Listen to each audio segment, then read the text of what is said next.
For example मैंने किसी से डॉग लिया और मैं डॉक्टर के पास जाता हूँ, मैं डॉक्टर साहब इज ही जर्मन शेफर्ड और मिक्स, 5 साल तक आई एम स्टिल कंफ्यूज। ये मिनिमम ट्राई करते हैं कि 3.5-4 महीने का बच्चा हो, क्योंकि उसमें स्टोरी क्लियर थोड़ी हो जाती है।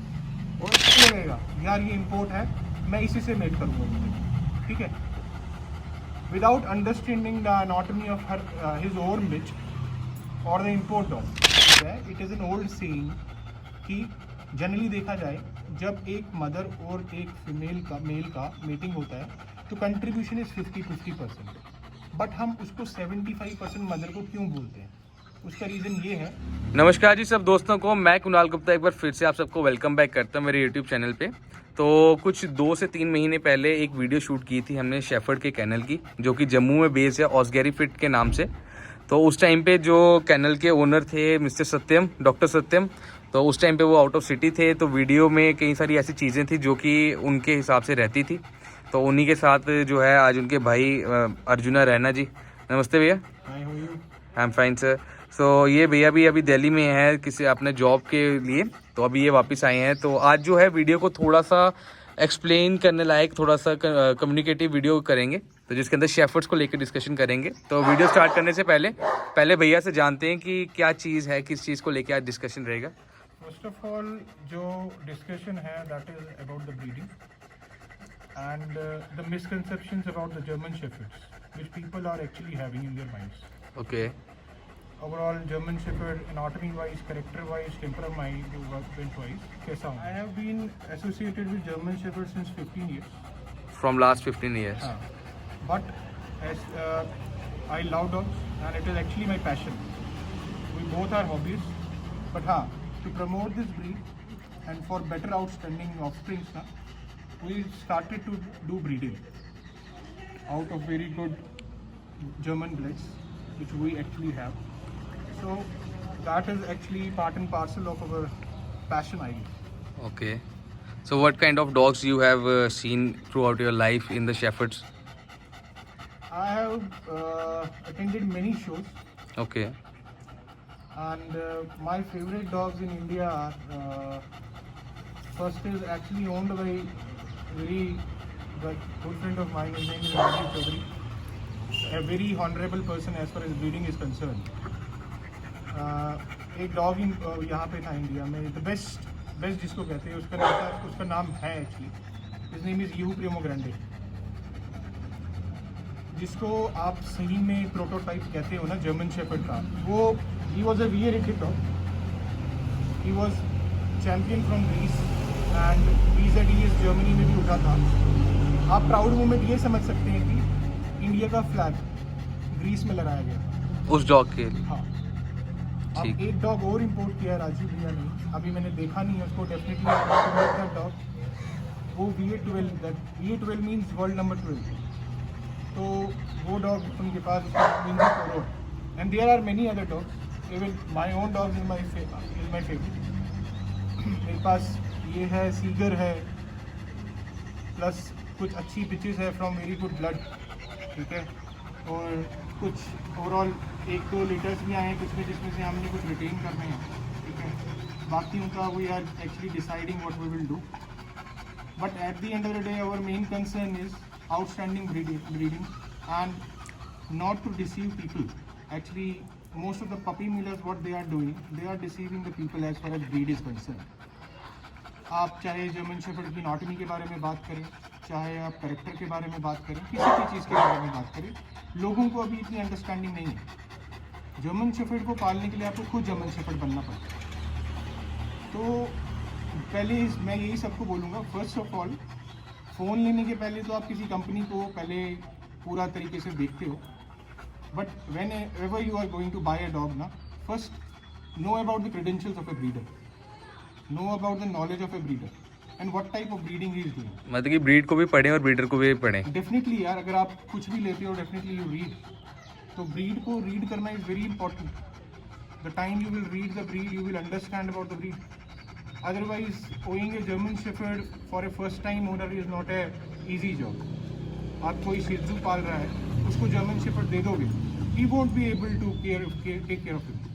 वो इसके लिए easy नहीं होगा, because there are many technical things which associated with the German Shepherd. For example, many German Shepherds are born with loose hips. That is not a problem. वो wobbly stage अगर देखा जाए तो वो 18 months तक रहती है, बट उसको रेक्टिफाई कैसे करना है, that is the most important thing. उसके लिए नॉलेज होनी चाहिए. फिर एनाटॉमी के बारे में बात करते हैं. अब सबसे बड़ा मिसकंसेप्शन यहाँ पे ये देख रहा हूँ मैं लोगों का, एक पिल्ले को ही जज कर लेता है. एक पपी को जज करने का मेरे को लॉजिक समझ नहीं आया. एक सिंपल लॉजिक ये होता है, buy a puppy from a very good blood, then work hard, and everything depends on luck. Everything depends on luck. हाँ, everything is a luck factor. तो थोड़ा सा इस चीज़ को आगे बढ़ाने से पहले मैं आपसे ही जानना चाहूँगा, जैसे अभी आपके पास कौन कौन से मेल डॉग्स हैं जो कि ब्रीडिंग में हैं और वो किस ब्लड से हैं? Male dogs, this is Euro, ठीक है. He is son of, this is Oyo, he is son of Euro, and Euro was son of Batu. हाँ, Batu was son of Vegas du Haut Mansard. Vegas du Haut Mansard was a legendary dog. He was a two times world champion, and this is a long coat dog, okay, and one more dog is there, his name is Seeger, okay. He is grandson of the living legend Ramo Boom Fitzgerald, okay, and we have bitches from kennel, Ettensburg kennel, and bred, she is, I guess, daughter of Leo Ettensburg. Daughter of Ettensburg Leo. Ettensburg Leo, and he is an outstanding female producing dog in India, and owned by very close friend of mine. His name is Sunny Kuteja, and second is from Pendler, Janovam Pendler. So we have good blood, and we are trying our level best so that we can produce and research actually, and definitely in future, if we will retain more females, we will go for better dogs in future. Like definitely we will try VA dogs, so that we can actually attain the best outcome for us as well as the people who are loving this breed. अगर किसी को बच्चा एक baby puppy खरीदना है shepherd में, तो बहुत सारे लोग जो हैं अभी, जैसे लॉन्ग कोट का एक नाम हो चुका है मार्केट में, तो मेरी नज़रों में भी जैसे अब गिने चुने डॉग्स होते हैं जो कि लॉन्ग कोट होते हैं, लेकिन इस टाइम पे डबल कोट को भी लॉन्ग कोट कहकर बड़े सारे लोग बेच रहे हैं. देखिए, पहले आपको मैं एक बात बताता हूँ. सबसे पहले अंडरस्टैंड करिए concept. German shepherd is a stock hair coat breed, ठीक है. और जो जर्मन शेफर्ड का प्रोटोटाइप है, प्रोटोटाइप मीन्स जो जर्मन शेफर्ड बेसिकली जो कोट वाइज देखा जाता है, that is not an long coat. Long coat is also an double coat. Double coat means एक डॉग का अंडर कोट होता है और ओवर कोट होता है. जब विंटर्स आते हैं तो अंडर कोट जो है वो डॉग ग्रो करता है, as in so that dog is protected from the extreme cold temperatures. It acts like an insulator, I would. और जब जैसे अब ये वाला सीजन आ गया, गर्मी, if you will see our bitch, she is also in long coat. अब इसके साथ इशू क्या हुआ, she went to extreme shedding stage, जिसको हम टेक्निकली बोलते हैं ब्लोइंग ऑफ कोट, ठीक है. ये भी कोट ब्लो कर रहा है, हमने इसको ट्रिम कर दिया, ठीक है.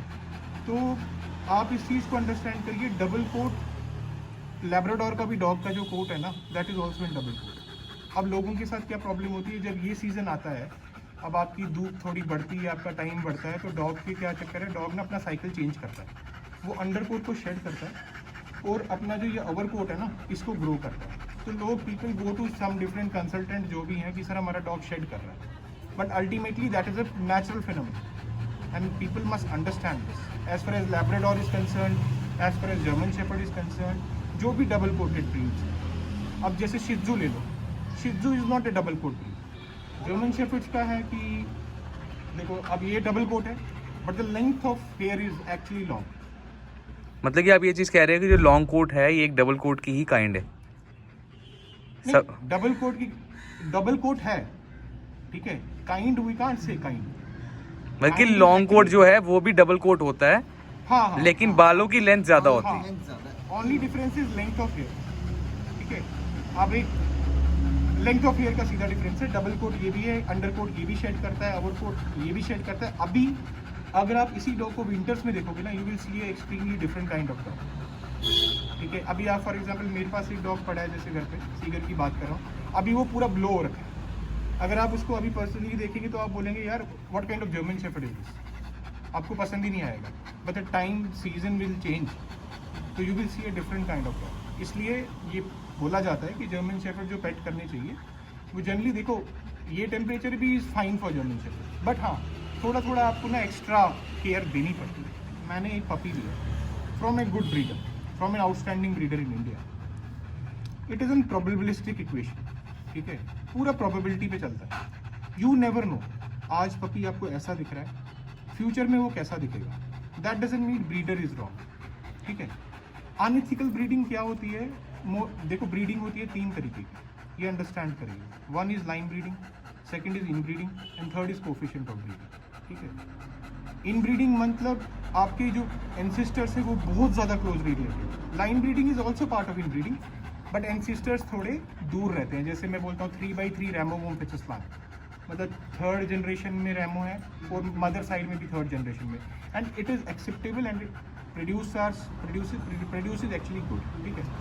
बट अगर आप जैसे हम जो जेन्युइन ब्रीडर्स होते हैं जिनको अच्छी नॉलेज है, अदर देन पपी मिलर्स का कोई फंडा नहीं, वो आपको जर्मन शेफर्ड पकड़ा देंगे। एंड लोगों का सबसे बड़ा मिसकंसेप्शन है, obviously if you are going to buy a quality product you have to pay for it, जब हम 2-2 लाख रुपए दे सकते हैं as an enthusiast. We are not actually breeders, we actually started breeding because we wanted to improve the standard of the breed. हम लोगों के पास इतना टाइम नहीं है ब्रीड करें, neither I have time neither Satyam is having time, बिल्कुल नहीं। आपने कितनी देर से देख रही हो, हमने मिल ही नहीं पा रहे। सही। अब कॉन्सेप्ट ये है, मैं अभी आया हूँ यहाँ पे, आप ये चीज़ अंडरस्टैंड करिए।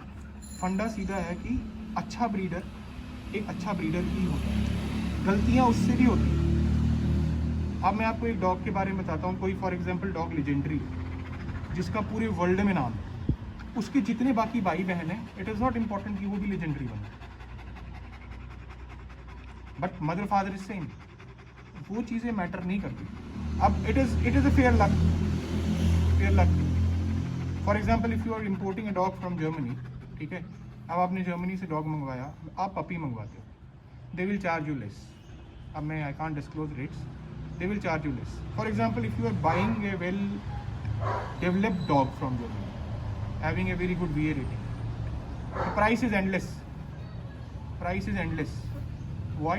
Because that dog is tried and tested, anatomically strong है, hip और elbow dyslexia की प्रॉब्लम नहीं है डॉग में, बाइट खराब नहीं है, बड़ी चीज़ें होती हैं।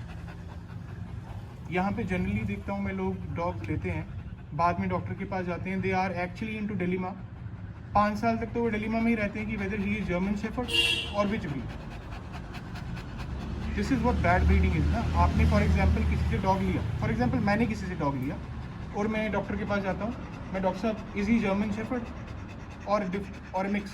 5 साल तक I am still confused. First you must know that you have got a very good prototype in your hands, you have got a very good blood in your hands, then at the end of the day you have to work hard on German Shepherd. German Shepherd needs exercise. It is an herding dog, working एक घर पे, हाँ, it's a working dog. अभी India में अगर आप protocol की बात करते हैं, जर्मनी में there are different protocols. For example puppy पैदा होता है, हिप एल्बो स्कोर होता है, उसकी TSB की training, TSB means bite work, obedience training, फिर शोज में जाता है। इंडिया में अभी वो स्टैंडर्ड्स नहीं आए, बाकी हाँ बड़े टॉप जजेस इंडिया में आते हैं, वो एक डॉग को एनालाइज करते हैं, as far as anatomy is concern, as far as his produce is concern, his past progeny is concern, everything is being judged. उसके बाद ही, that's why I told you, for example India में आपने मुझे अभी पूछा कौन बेस्ट डॉग है, मैं तो आँख बंद करके बोलता हूँ। मैंने जियो देखा, लाइव देखा, मैंने वॉज इन इंडिया, मैंने देखा दैट डॉग वॉज आउटस्टैंडिंग। उसके बाद तो मेरे को कोई डॉग पसंद ही नहीं आया। बट अब हर कोई जियो नहीं ले सकता, तो आप इस चीज़ को अंडरस्टैंड करिए। कुछ ब्रीडर्स ऐसे होते हैं, मैं आपको बताऊंगा। फॉर एग्जांपल मेरे पास एक लीटर होगा, अंडरस्टैंड करना कुणाल इसको, मेरे को लगा नहीं यार मेरे को ये फ्यूचर में, बिकॉज इट इज़ 100% श्योर जो भी ब्रीडर अपने पास रिटेन करेगा ना, वो उस पर पूरी मेहनत करेगा, and from the same litre वो पपी किसी और को भी देगा।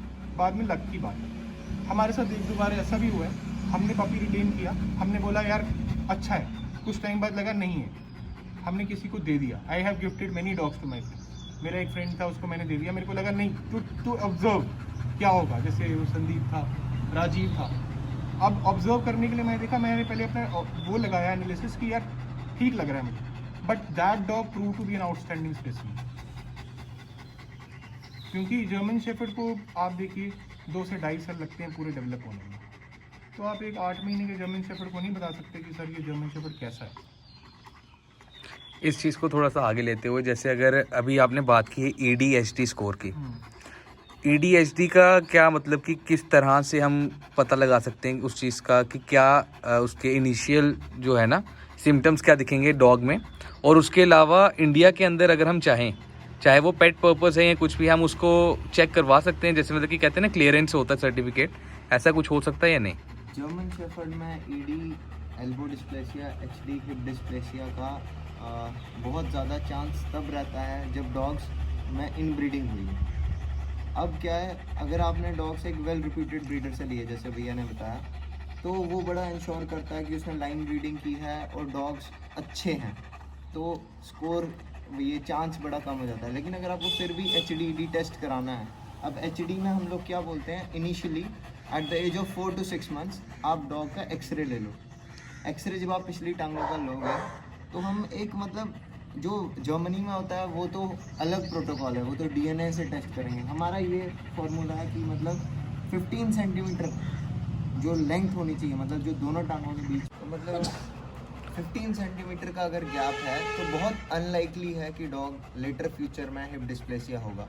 एल्बो डिस्प्लेसिया के लिए हम फ्रंट्स देख लेते हैं। हम जब एक्सरे लेंगे उसका लॉन्गिट्यूडली हम एक्सरे लेंगे, सेक्शन चेक करेंगे, तो हमें पता चल जाएगा कि हिप डिस्प्लेसिया है या एल्बो डिस्प्लेसिया है।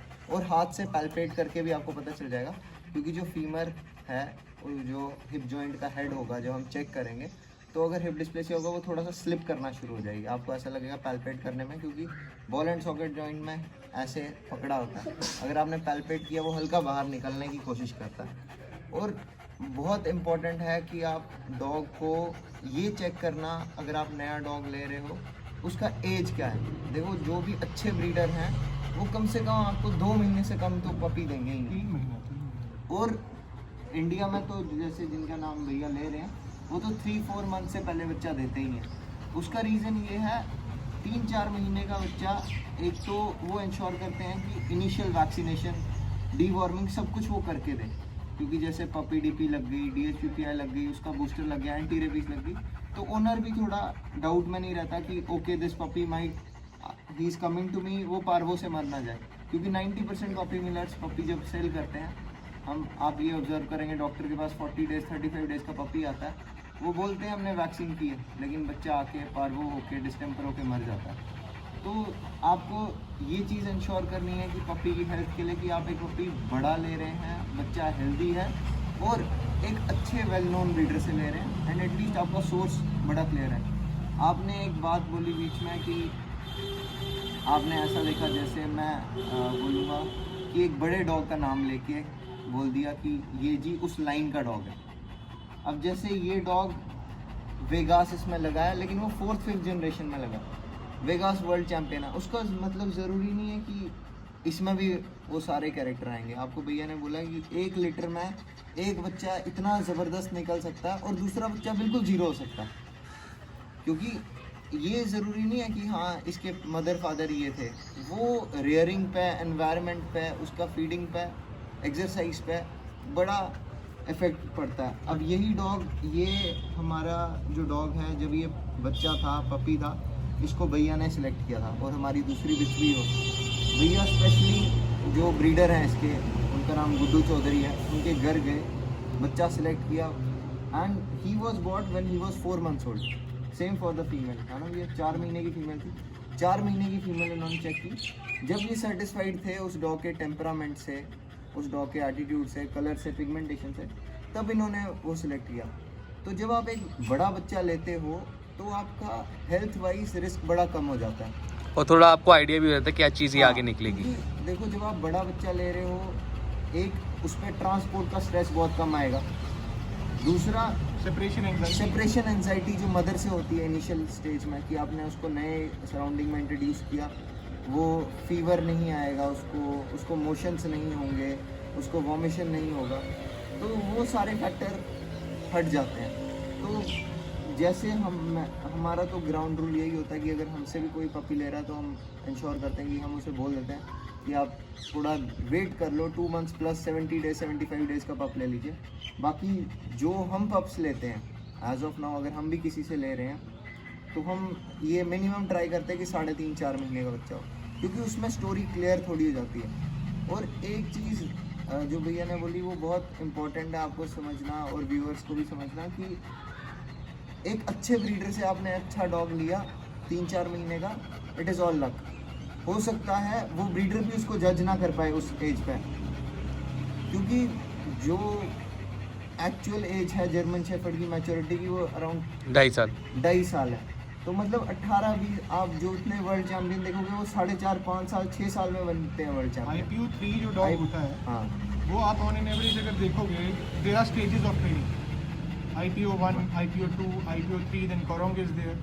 IPO 3 लेवल डॉग अगर आप किसी भी फॉर एग्जांपल डॉग को देखते हो, आप you will go for Willy vom Kuckucksland, except from Aldamar, Devadella Ashlan Moos, even Casper vom Tronje और ओमन मुम रेडहास।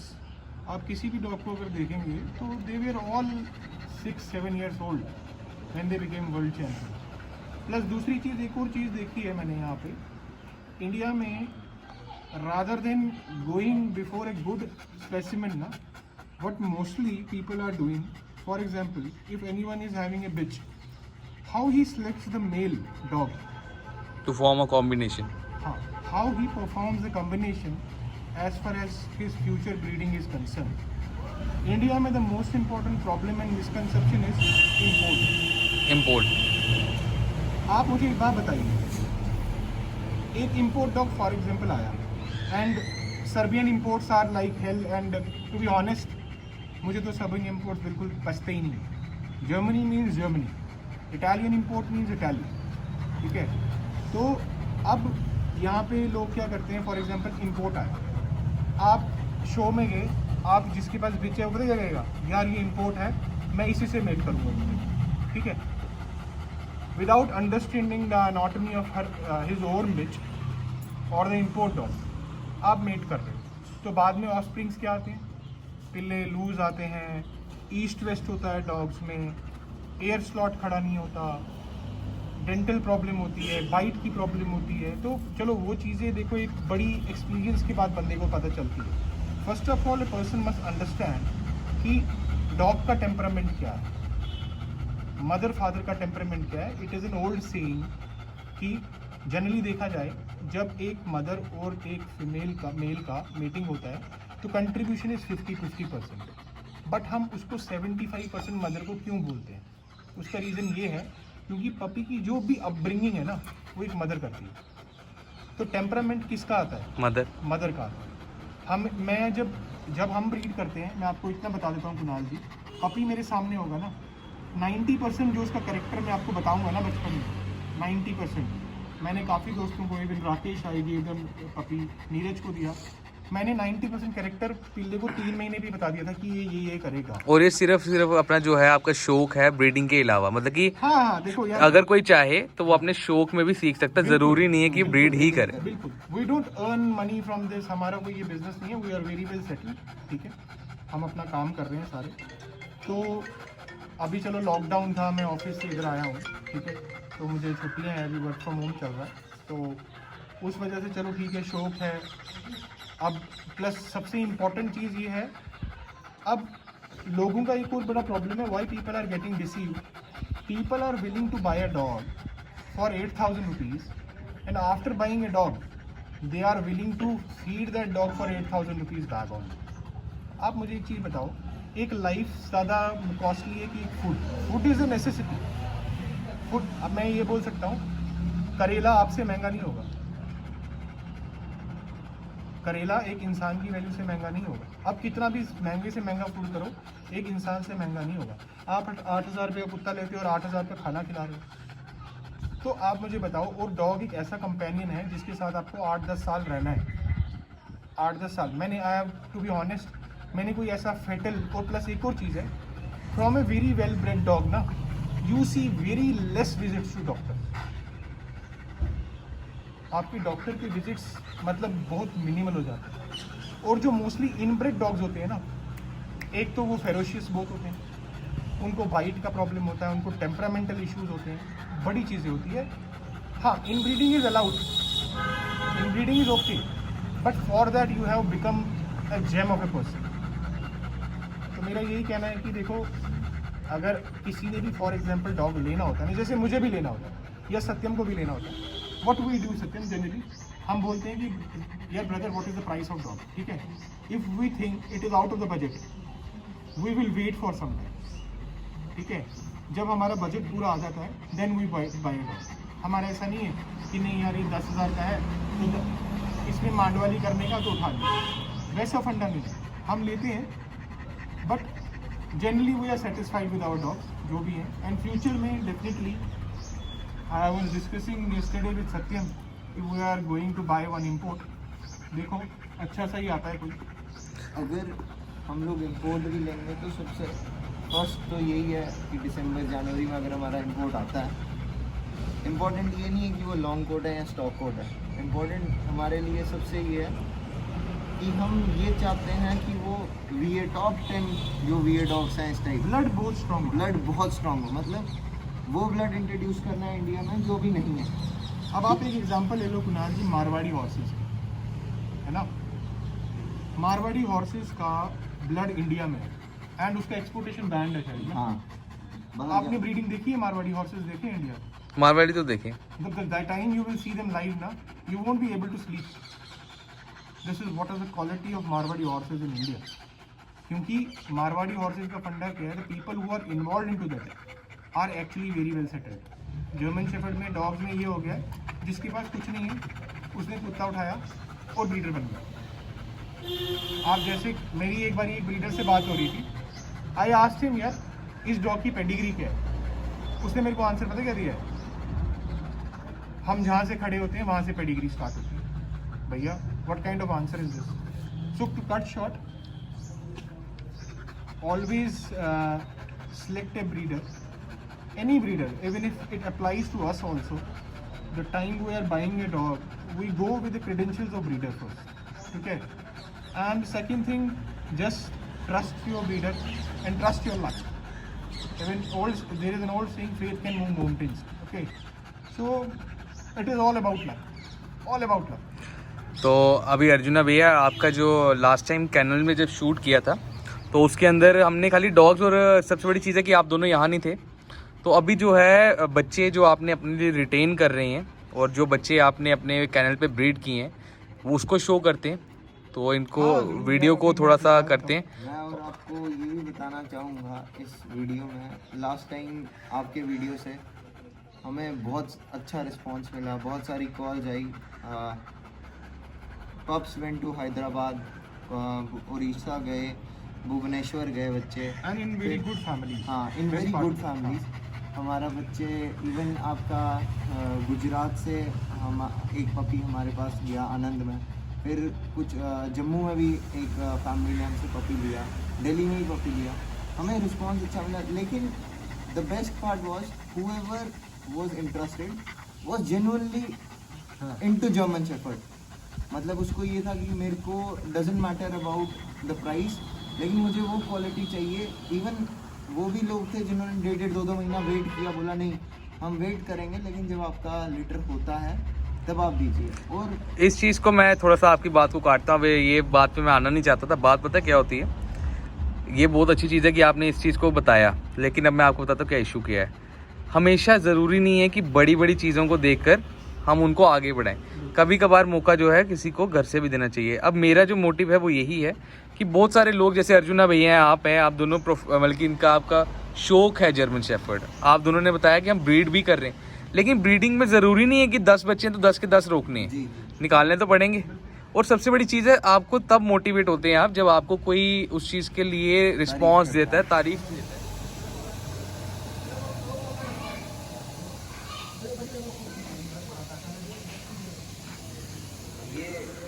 आप देख सकते हैं ये ओयो की बच्ची है, इसकी एज अराउंड 4 मंथ्स हो रखी है। फीमेल में बहुत अच्छा पिगमेंट, बहुत अच्छी ड्राइव, हेड बहुत अच्छा आया है फीमेल का। ये मदर है बोन, जो सनी तुतेजा जी की ब्रीडिंग की फीमेल है, एटन्सबर्ग लियो की डॉटर। तो अभी ये फीमेल का पूरा कोट ब्लो हो रखा है, फीमेल आउट ऑफ कोट हो रखी है। इस बच्चे ने भी अपना बेबी कोट उतार रखा है। और ट्रिम भी आपने इसी की हाँ, फीमेल हाँ, इसी फीमेल को हमने ट्रिम भी कर रखा है, इसके बाल सारे काट रखे हैं। ये हमने ये फीमेल अभी रिटेन कर रखी है। आगे हम देखते हैं इसके साथ, अभी इसकी एज के हिसाब से बाकी बहुत अच्छी फीमेल जा रही है एज ऑन डेट। और ये भी फीमेल रॉयल कैनाइन पे ही है। अब due to unavailability of royal canin कुछ दिन से हम इसको फर्मीना पे हमने रखा हुआ है, फर्मीना एनएनडी पंपकिन पे है। बाकी हमारे कैनल में हम अपनी तरफ से हम बोन बिल्डर यूज़ करते हैं, सैल्मन ऑयल यूज़ करते हैं बीफर का। जो इनका किबल है वो या रॉयल कैनाइन या फर्मीना यूज़ होती है। और one time we are giving them chicken rice along with coconut oil and other things we are giving. Supplements भी हम कुछ यूज़ करते हैं, लेकिन एक चीज़ इंश्योर करते हैं कि दिन में हर एक डॉग को कर्ड मिले। लस्सी बड़ी इंपॉर्टेंट है क्योंकि समर मंथ्स है। बाकी तो आप देख ही सकते हैं। सत्यम जी, इसके लिए वीडियो के लिए बहुत बहुत शुक्रिया। Thank you. तो बहुत ही जल्द देखते हैं इसका क्या रिस्पांस आता है, क्योंकि इसका कोई हमारा ऐसा सिस्टम नहीं इसमें हमने शो किया है कि इसमें पपी वगैरह सेल करना है। इसमें सिंपल और सिंपल बात है कि जो चीज़ आपको पता थी आपने कोशिश की इस चीज़ को शेयर करने की, और होपफुली अगर एक अच्छा रिस्पांस रहा तो अगली बार कुछ और शेफर्ड्स को लेकर उसको प्रेजेंट करने की कोशिश करेंगे। तो इसी के साथ thank you sir. Thank you Kunal ji, thank you so much.